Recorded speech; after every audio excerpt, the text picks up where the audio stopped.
தினமும் ஒரு தேன்துளி. இப்பொழுது நான் என்னை அனுப்பினவர் இடத்திற்கு போகிறேன்.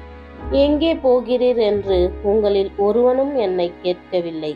ஆனாலும் நான் இவைகளை உங்களுக்கு சொன்னதினால் உங்கள் இருதயம் துக்கத்தால் நிறைந்திருக்கிறது. நான் உங்களுக்கு உண்மையை சொல்லுகிறேன். நான் போகிறது உங்களுக்கு பிரயோஜனமாயிருக்கும். நான் போகாதிருந்தால் தேற்றரவாளன் உங்களிடத்தில் வாரார். நான் போவேனாகில் அவரை உங்களிடத்திற்கு அனுப்புவேன். அவர் வந்து பாவத்தை குறித்தும் நீதியை குறித்தும் நியாய தீர்ப்பை குறித்தும் உலகத்தை கண்டித்து உணர்த்துவார்.